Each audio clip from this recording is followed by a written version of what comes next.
नमस्कार, मैं हूं आपके साथ संजय सिन्हा। आप देख रहे हैं खास बात इंडिया। कहते हैं हवा खफा थी मगर इतनी संगदिल भी न थी। हवा खफा थी मगर इतनी संगदिल भी न थी। हमी को शम्मा जलाने का हौसला न हुआ। आइए इसी शेर के साथ आगे बढ़ते हैं। सबसे पहले बिहार की बात करते हैं। बिहार के पूर्व मुख्यमंत्री सुशील मोदी के राज्यसभा तक पहुंचने का रास्ता बिल्कुल साफ हो गया है। आज भारतीय जनता पार्टी केंद्रीय चुनाव समिति ने इसका ऐलान कर दिया। भारतीय जनता पार्टी के राष्ट्रीय महासचिव अरुण सिंह ने दिल्ली में हमारे दिल्ली संवाददाता को यह जानकारी दी। आइए इसके बाद हम आपको लिए चलते हैं बंगाल के रानीगंज में एक कार्यक्रम का आयोजन किया गया पुराना हाट तला इलाके में, और इस कार्यक्रम के दौरान युवाओं को जोड़ने की कोशिश की गई। युवाओं के लिए रोजगार की व्यवस्था करने के बारे में उन्हें बताया गया कि किस तरह से आप रोजगार हासिल कर सकते हैं। इसे एक वर्कशॉप कह सकते हैं। इस वर्कशॉप का आयोजन किया गया तृणमूल कांग्रेस की तरफ से, और इसका नेतृत्व कर रहे थे, इस कार्यक्रम का नेतृत्व कर रहे थे संदीप फालूटिया, जो रानीगंज चैम्बर ऑफ कॉमर्स के अध्यक्ष हैं और तृणमूल कांग्रेस के नेता भी हैं। उन्होंने युवाओं को बताया कि किस तरह से आप राज्य सरकार की जो योजनाएं हैं, उन योजनाओं के तहत आप रोजगार हासिल कर सकते हैं। विशेषकर कर्मसाथी योजना के बारे में इन्हें खास तौर से जानकारी दी गई। और 26 जनवरी को इसका अनुपालन किया गया था, जो कि हम लोग गणतंत्र दिवस मौलिक राष्ट्र के रूप में तब से जाना जाता है। हमारे लिए गर्व की बात है। किंतु पिछले कुछ समय में यह देखा गया है कि केंद्र की विभाजनकारी नीतियाँ जो रही न कहीं एक विभेद करने की जो सृष्टि की है, आज इसलिए भी हम लोग यहाँ एकत्रित हुए हैं। और उनकी जो नीतियाँ हैं, विशेष रूप से उनके जो प्रतिनिधि हैं हमारे राज्यपाल साहब, उनका जो कभी ट्वीट करते हैं, वो कभी हमारे जनता को से समाज कोई भी हो या अगर शासन चलता है तो घटनाएं तो घटती रहती है, किंतु उनको उस हमारे जो संविधान 26 नवंबर 1949 যে আমাদের এই সংবিধান শুরু হয়েছিল, সেই তখন স্বাধীনতার পর ভারতবর্ষের স্বাধীনতা যখন হয় 1947 সাল, জাতি ধর্ম সম্প্রদায়ের লোক, নানা ভাষা, নানা মত, নানা পরিধান, তো সেই তার মাঝখানে ভারত প্রতিযোগিতা করেছিলেন ডক্টর বি.আর. আম্বেদকর। ওনাকে আজকে আমরা স্মরণ করব। আমরা সেই স্মরণ রেখে আন্দোলন করে যাচ্ছিলাম যে গণতন্ত্র বিপন্ন। আমরা প্রত্যেকেই জানি, আমরা এই রানীগঞ্জের যারা অধিবাসী, আমরা দেখেছি বিভিন্ন সম্প্রদায়ের লোককে নিয়ে আগে আমাদের সঙ্গে কত আপনাদের মিলছিল, কিন্তু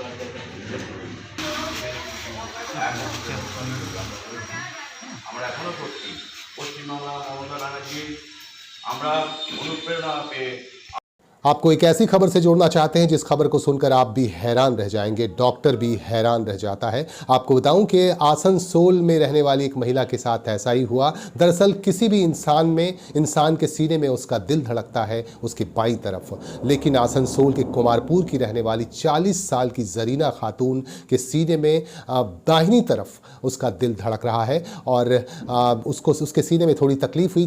तकलीफ के बाद वह डॉक्टर आलम के पास जाती है और डॉक्टर आलम उसे सलाह देते हैं एक्सरे कराने की। एक्सरे के बाद आज जब रिपोर्ट आता है तो रिपोर्ट में यह देखकर हैरान रह जाते हैं डॉक्टर आलम कि उस औरत के सीने में दाहिनी तरफ दिल धड़क रहा है और वह बिल्कुल ठीक ठाक है, बिल्कुल सामान्य है। इस संदर्भ में डॉक्टर ने बताया कि ऐसा लाखों में एक व्यक्ति के साथ होता है जिसके दाहिनी तरफ उसका दिल धड़कता है। इस संदर्भ में हमारे संवाददाता ने डॉक्टर से बात की, डॉक्टर NC दास से बात की, जो आसनसोल जिला अस्पताल के अधीक्षक भी हैं। उन्होंने भी कहा कि लाखों में एक ऐसा केस होता है, लेकिन घबराने की कोई बात नहीं, और ऐसे केस में भी इंसान जिंदा रह सकता है और सामान्य तरह से जिंदगी गुजार सकता है। जरीना खातून जो 40 साल की हैं, उनके दाहिनी तरफ सीने के दाहिनी तरफ लगातार उनका दिल धड़क रहा है, जो ऐसा आम तौर पर इंसान में नहीं होता है। आइए हम आपको जोड़ते हैं एक और महत्वपूर्ण खबर से। हमारे पास कुल्टी से खबर आ रही है। कुल्टी के बराकर में नीम कलाली इलाके में पत्थर खदान में आग लग गई, और आग लगने की वजह से यहाँ अफरा तफरी का माहौल कायम हो गया और यहाँ के स्थानीय लोगों में काफ़ी दहशत व्याप्त हो गया। आप देखिए इन दृश्यों में कि किस तरह से यहाँ पे अफरा तफरी का माहौल रहा और किस तरह से यहाँ पे आग लग गया। हालांकि स्थानीय लोगों का ये भी कहना है कि यहाँ इससे पहले भी आग लग गया है कई बार और इसे बुझा दिया जाता है। हालांकि इस बार भी आग को बुझा दिया गया। स्थानीय समाज सेवी टिंकू खान भी यहाँ पहुँचे और उसके अलावा दूसरे समाज सेवी और दूसरे पॉलिटिशियंस भी यहाँ पहुँचते हैं और लोगों के बारे में पूछते हैं और इस का जायजा लेते हैं, आग लगने का जायजा लेते हैं और उनकी तत्परता से आग पर काबू पा लिया जाता है। और उसके बाद फिलहाल स्थिति सामान्य है, लेकिन लोगों को दहशत है, डर लगा हुआ है लोगों को कि इसके बाद भी यहाँ इस तरह से आग न लग जाए जिसकी वजह से लोगों को नुकसान न हो जाए।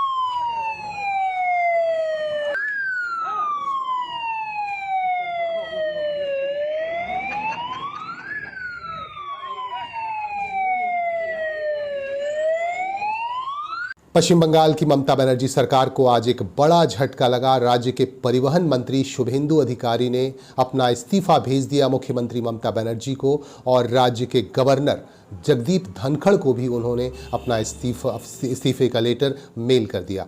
और हालांकि अभी तक कोई रिस्पांस नहीं है, ममता बनर्जी ने कोई बयान नहीं दिया है इसे लेकर, लेकिन शुभेंदु अधिकारी ने अपनी तरह से जो है इस्तीफा भेज दिया है। और ऐसा कहा जा रहा है, ऐसी अटकलें भी काफ़ी तेज हैं कि हो सकता है शुभेंदु अधिकारी भारतीय जनता पार्टी का दामन थाम लें। आपको हम बता रहे थे कि भारतीय जनता पार्टी की तरफ से लगातार अभियान चलाया जा रहा है। आने वाले विधानसभा चुनाव को लेकर जोड़ तोड़ की राजनीति भी शुरू हो गई है और एक दूसरे को खींचने की जो है राजनीति है, एक दूसरे को अपने दल में शामिल करने की राजनीति भी तेज हो गई। इसी क्रम में हो सकता है शुभेंदु अधिकारी को भारतीय जनता पार्टी की तरफ खींच लिया जाए, लेकिन अभी तक ऐसा कुछ नहीं हुआ है। पार्टी की तरफ से अभी तक उन्होंने कोई भी इस्तीफा नहीं दिया है, वो अभी भी तृणमूल कांग्रेस में शामिल है, लेकिन अपने मंत्री पद से शुभेंदु अधिकारी ने इस्तीफा दे दिया है। लेकिन अभी तक कोई बयान, बड़े नेता का कोई बयान इस संदर्भ में नहीं आया है। प्रदेश के मुख्यमंत्री ममता बनर्जी ने भी अभी तक कोई बयान इस संदर्भ में नहीं दिया है।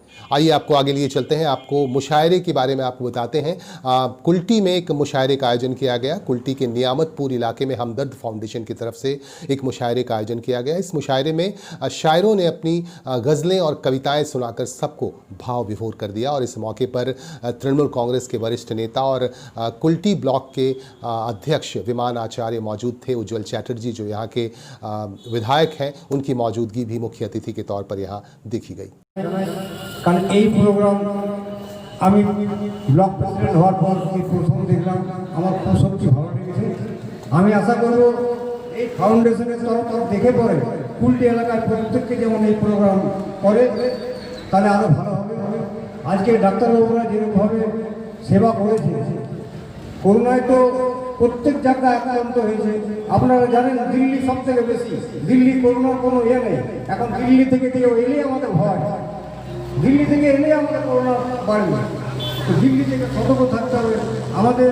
আপনারা জানেন মুখ্যমন্ত্রী, মাননীয় মুখ্যমন্ত্রী এই করোনার জন্য কত কিছু করেছে, কিন্তু আজ বিজেপি যে সুবল বাবুল সুপ্রিয় 1 বছর হাওয়া নিয়ে নিল, সেখানে মমতা ব্যানার্জি দৌড়ে দৌড়ে বাড়িতে বাড়িতে ঘুরে এই আক্রান্ত করেছে। উজ্জ্বল চ্যাটার্জি, বিমান আচার্যি, কে করোনায় কুলটি এলাকায় সবাই, মীর হাসিন থেকে শুরু করে সব কাউন্সিলররাই আমাদের প্রোগ্রাম মানে করোনা আক্রান্তদের সেবা করেছে। তো তাই আমি আজ যে প্রোগ্রামটা করেছে তার দিকে আমি ভগবানের কাছে প্রার্থনা করি তারা যেন করোনা থেকে মুক্ত থাকে এবং ডাক্তারবাবুরাও করোনা থেকে মুক্ত থাকে, তাহলে আমাদের সেবা করতে পারবেন। এই বলে আমি বক্তব্য শেষ করছি। নমস্কার। पश्चिम बंगाल तृणमूल कांग्रेस माइनॉरिटी सेल के पश्चिम बर्दवान जिला कमेटी की तरफ से आज एक संवाददाता सम्मेलन बुलाकर ब्लॉक अध्यक्षों के बारे में बताया गया। ब्लॉक अध्यक्षों के नामों का ऐलान किया गया और इस दौरान ख़ास तौर से संबोधित कर रहे थे संवाददाताओं को ज़िला अध्यक्ष सैयद मोहम्मद अफरोज़। उन्होंने संवाददाताओं को संबोधित करते हुए कहा कि 16 ब्लॉक्स में 16 ब्लॉक के अध्यक्षों की घोषणा की जा रही है और बहुत जल्द ही और भी अध्यक्षों की घोषणा कर दी जाएगी। इस तरह की बात हुई। आप देख सकते हैं इन दृश्यों में कि किस तरह से यहाँ पे आसनसोल के तृणमूल कांग्रेस भवन में यह संवाददाता सम्मेलन बुलाया गया और यहाँ पत्रकारों को संबोधित किया गया और इस दौरान और भी नेता मौजूद थे माइनॉरिटी सेल के, और उन सभी नेताओं की मौजूदगी में सैयद मोहम्मद अफरोज़ ने ब्लॉक अध्यक्षों के नामों की घोषणा की।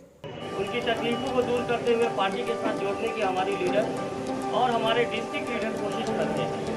शुभेंदु अधिकारी बहुत बड़े लीडर हैं, मैं उनके बारे में बोलना ये हमारे बस की बात नहीं। मैंने 1 महीने से वो जो है पार्टी से सरगश्ता नजर आ रहे हैं, लेकिन पार्टी लीडरशिप उनको बनाने में नाकाम का है। 4 बड़े लीडर जो है वो उनके साथ कोऑर्डिनेशन में है।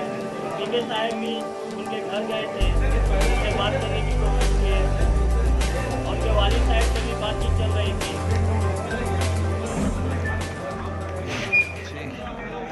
तृणमूल कांग्रेस पश्चिम बर्धमान जिला कमेटी की तरफ से एक प्रेस मीट का आयोजन किया गया आसनसोल के तृणमूल भवन में और इसका सीधा कवरेज हमने आपको दिखाया। आप हमारे फेसबुक पेज पर इसे लाइव देख सकते हैं, लाइव कवरेज किया गया और इसकी लाइव तस्वीरें भी हमने दिखाई लोगों को और आप अभी भी देख सकते हैं हमारे फेसबुक पेज पर, खास बात इंडिया के फेसबुक पेज पर माइनॉरिटी सेल की तरफ से किए गए प्रेस मीट की लाइव तस्वीरें आप देख सकते हैं। इसके ठीक बाद जिला चेयरमैन गुलाम सरवर ने हमसे संपर्क साधा और हमने उनसे बातचीत की। गुलाम सरवर ने कहा कि वह जिला चेयरमैन हैं लेकिन उन्हें इसकी कोई जानकारी नहीं थी। उन्हें जानकारी दिए बगैर एक संवाददाता सम्मेलन बुलाकर ब्लॉक अध्यक्षों के नामों की घोषणा कर दी गई। और आपको ये भी बता दूं कि गुलाम सरवर जो चेयरमैन हैं, माइनॉरिटी सेल के जिला चेयरमैन हैं, उन्होंने भी नए अध्यक्षों और कमेटी के मेंबर्स, कमेटी के तमाम पदाधिकारियों के नामों का ऐलान किया और बाज़ाब्ता अध्यक्ष के तौर पर मोहम्मद नसीम अंसारी के नाम का ऐलान भी किया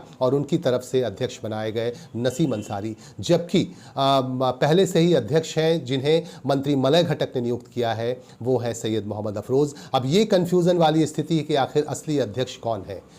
मंत्री मलय घटक ने जिन्हें नियुक्त किया है वो अध्यक्ष हैं सैयद मोहम्मद अफरोज़ या अध्यक्ष हैं हाजी नसीम अंसारी। बहरहाल इस संदर्भ में भी हमने बातचीत की गुलाम सरवर जी से और आप देख सकते हैं हमारे फेसबुक पेज पर इस संदर्भ में आप सीधे देख सकते हैं कि उन्होंने क्या कहा। बहरहाल ये कन्फ्यूज़न की स्थिति अभी भी बनी हुई है। अभी भी ऊपर के जो नेता हैं, जो इसके आला नेता हैं, उनकी तरफ से कोई भी प्रतिक्रिया नहीं आई है। बहरहाल हम आपको दिखाते रहेंगे, बताते रहेंगे इसके बारे में। आप हमारे साथ लगातार बने रहें। प्रेसिडेंट को हम लोगों ने मुनक्किद किया, तो जिन लोगों का नाम हम लोगों ने दिया है वो लोग बने तमाम लोग इंशाल्लाह सब अच्छे ढंग से काम करेंगे।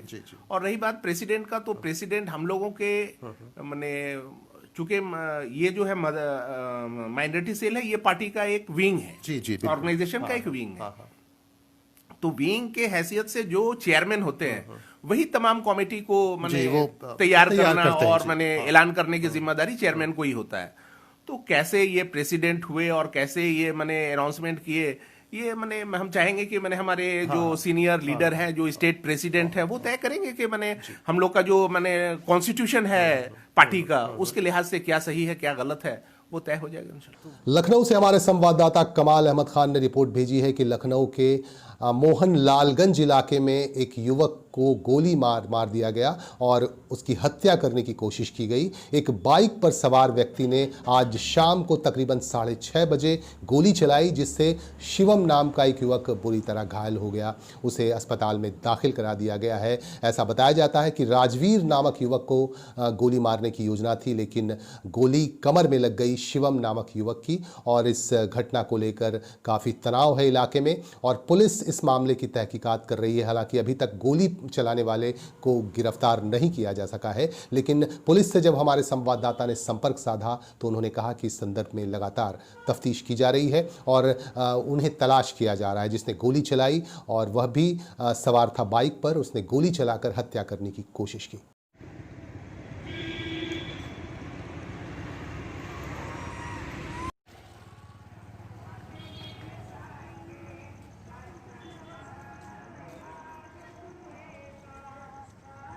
आप लगातार हमारे साथ बने रहें और पल पल की खबरें आप तक पहुंचती रहें, इसके लिए आप हमारे साथ बने रहें। हमारे फेसबुक पेज को आप लाइक कर लें अगर आपने लाइक नहीं किया है, और हमारे पोस्ट को आप शेयर भी करें ताकि दूसरे लोग भी हमसे जुड़ सकें। और हम आपकी आवाज़ को, जनता की आवाज़ को दुनिया तक पहुंचाना चाहते हैं, देश दुनिया तक पहुंचाना चाहते हैं, और संबद्ध पदाधिकारियों तक आपकी समस्याओं को भी पहुंचाना चाहते हैं। और हमारा विशेष कार्यक्रम जो चल रहा है, राजनीति पर खास चर्चा, इसे भी देखना ना भूलें ताकि आप जान सकें, आप देख सकें कि कौन क्या कहना चाहता है, कौन क्या कह रहा है आपके लिए। हम लगातार ऐसे लोगों से संपर्क कर रहे हैं, ऐसे लोगों के विचार आप तक पहुंचा रहे हैं। तमाम पॉलिटिशियंस से, तमाम राजनीतिक दलों के पॉलिटिशियंस से, सोशल एक्टिविस्ट से हम मिल रहे हैं और उनके विचार आप तक पहुंचा रहे हैं। हमारे साथ बने रहें और हमें सहयोग करते रहें और अपने सुझाव भी हम तक पहुंचाते रहें। नमस्कार।